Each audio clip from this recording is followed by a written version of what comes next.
Cher fidèle, il y a quelques années, j'ai rencontré un homme qui a essayé de me causer du tort. Un homme qui m'a blessé. Mais ce qu'il ne sait pas, ce qu'il ne sait certainement pas, cet homme, c'est que cette expérience en apparence malheureuse fut extrêmement positive pour moi. Avec cette expérience, après cette expérience, je n'ai jamais autant construit, je n'ai jamais autant évolué. Alors, avec ce prêche, j'espère que la vision que vous portez sur vos amitiés, que vous portez sur vos relations, que vous portez sur vos expériences, malheureuses ou non, que vous portez sur ce que vous deviez avoir mais que vous n'avez pas eu, changera. J'espère que la vision que vous portez sur tout ceci changera. Et l'on peut même aller jusqu'à dire si seulement je n'avais jamais rencontré cet homme ou cette femme. Pourtant, ce n'est pas la réaction qu'il faut adopter. Parce que personne ne passe dans ta vie par hasard. Tu t'es mobilisé, tu as tout fait pour te marier avec une personne et puis au final, cela ne s'est pas fait. Assalamu alaikum, alaikum, yeah. Assalamu. Dieu dit dans le Coran,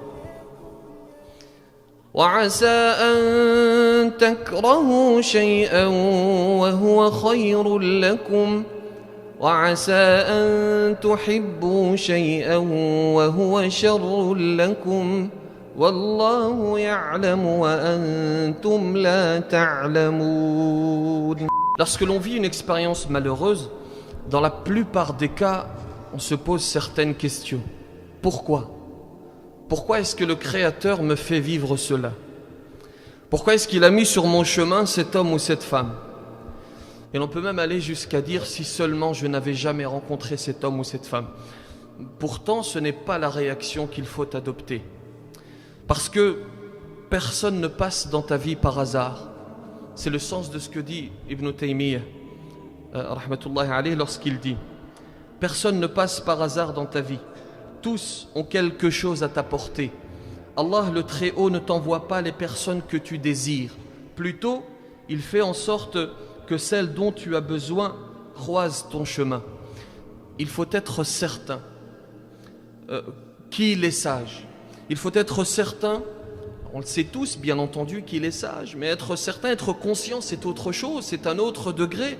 Être certain qu'il est sage, être certain qu'il planifie, être certain qu'il n'y a pas de hasard, être certain qu'il est bien plus sage que toi.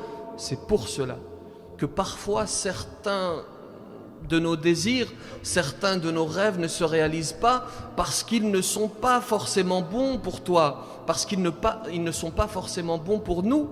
C'est le sens du verset que j'ai récité en préambule. Il se peut que vous détestiez quelque chose et pourtant c'est un bien pour vous. Il se peut que vous aimiez quelque chose et pourtant c'est un mal pour vous. Et Allah sait et vous ne savez pas. Il est certain que chacun d'entre vous est capable de me citer un exemple. Il est certain que vous avez toutes et tous vécu quelque chose de semblable. Il t'arrive quelque chose de mauvais, sur le coup ça te fait mal et puis avec le temps tu comprends ce que la sagesse du Créateur, tu te dis Alhamdulillah, tu demandes quelque chose de positif, Dieu ne te l'accorde pas, avec le temps tu comprends, ou alors il t'arrive une catastrophe et puis avec le temps tu comprends la sagesse divine. C'est pour cela qu'il ne faut pas regretter un mariage par exemple.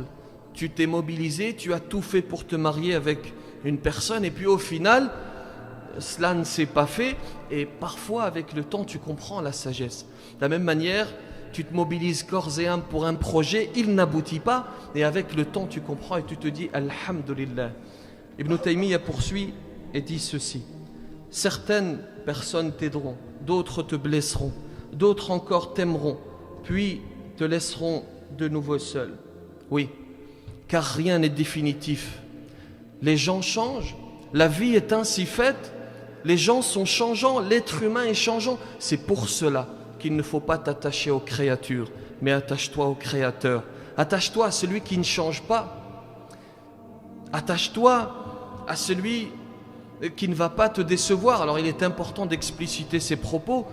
ne t'attache pas aux créatures, sois sincère dans tes relations, bien entendu, n'espère pas qu'elles se brisent, mais ne sois pas surpris, sois certain que l'être humain est changeant. Est-ce que tu sais ce que tu vas être demain, ce que tu vas penser demain? Est-ce que tu sais quelles vont être tes relations demain? Tu n'en sais rien. Que vais-je devenir demain? Sur quoi vais-je finir ma vie? Je ne sais pas. On espère finir sur le droit chemin. Mais nous ne sommes pas épargnés, nous sommes des êtres humains. C'est pour cela qu'il faut s'attacher à celui qui ne déçoit pas. Parce que l'être humain, parfois, voire souvent, est décevant. Attache-toi à celui qui ne te décevra jamais. Allah, tabaraka wa ta'ala. Il dit ensuite, enfin, quelques-unes d'entre elles resteront pour toujours à tes côtés. Mais toutes te laisseront un signe au fond des yeux, qui de temps en temps te fera penser à elles. Certaines personnes viennent dans notre vie comme une bénédiction, alors que d'autres viennent comme une leçon, et Allah, c'est mieux. Certaines te laisseront un signe au fond des yeux. Chacun te quittera en te laissant quelque chose. À toi de trouver cela. Chacun te quittera en te laissant un signe, en te laissant une leçon qui te servira de temps à autre.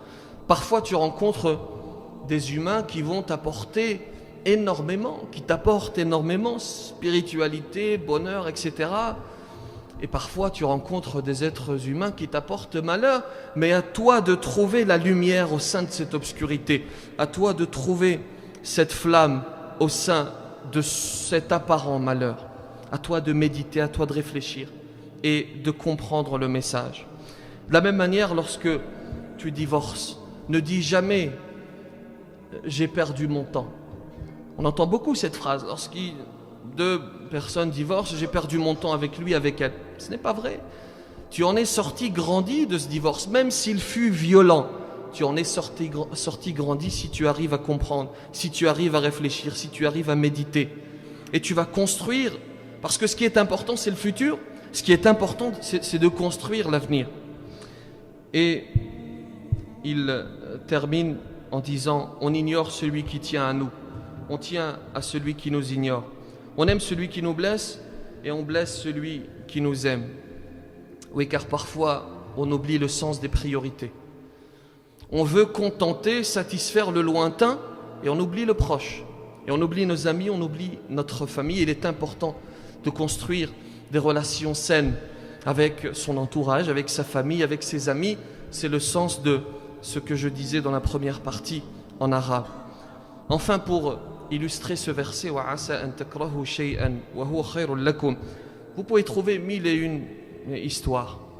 Je vais vous en conter une. C'est une histoire vraie qui a eu lieu dans un pays à majorité musulmane. C'est un docteur qui s'appelle docteur Hicham, qui est très réputé dans le monde, chirurgien très réputé.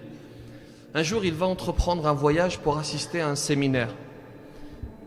Il prend l'avion et puis, sur le chemin, les conditions météorologiques se dégradent et l'appareil est obligé de se poser. Et on leur annonce qu'il va falloir attendre 16 heures pour pouvoir continuer. Alors, ce docteur va voir un responsable dans l'aéroport, lui explique qu'il est docteur, qu'il a besoin d'assister à ce séminaire. Et le responsable va lui dire, eh bien, ta destination est à 3 heures en voiture d'ici. Je te conseille de louer une voiture et puis de te rendre à ton séminaire. C'est ce qu'il va faire. Il va prendre la route et sur le chemin, les conditions météorologiques vont encore se dégrader et il va se perdre. À cause de cela, il va se perdre. Un endroit inconnu et il va trouver une petite maison dans laquelle il va se réfugier. C'est une vieille dame qui l'accueille convenablement, qui lui offre le gîte et le couvert, qui va l'accueillir. Et puis, il remarque que cette dame fait un certain nombre d'invocations. Et il va lui dire, j'espère qu'Allah subhanahu wa ta'ala répondra à tes invocations pour l'accueil que tu m'as fait.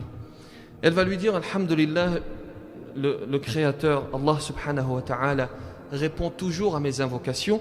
Il y a une seule invocation qu'il n'a pas exaucée. Comme tu le vois, j'ai un petit-fils malade, très malade, personne n'a pu le soigner. Et l'on m'a expliqué qu'il y a une personne très réputée qui pourrait peut-être t'aider, qui est Dr Hicham. Et Allah subhanahu wa ta'ala, pour l'instant, n'a pas exaucé cette invocation. Et là, il va lui révéler son identité, lui dire, je suis le docteur Hicham. Et il va l'aider, il va lui dire, ton invocation a été accepté par Allah subhanahu wa ta'ala, qui a fait changer les conditions météorologiques pour que l'avion se pose et pour que la voiture se perde, pour que je vienne soigner cet enfant. Il détestait cette situation parce qu'il s'est perdu, et grâce à cela, il va pouvoir soigner cet enfant. Qu'Allah subhanahu wa ta'ala nous accorde de comprendre ces signes. Assalamu alaikum.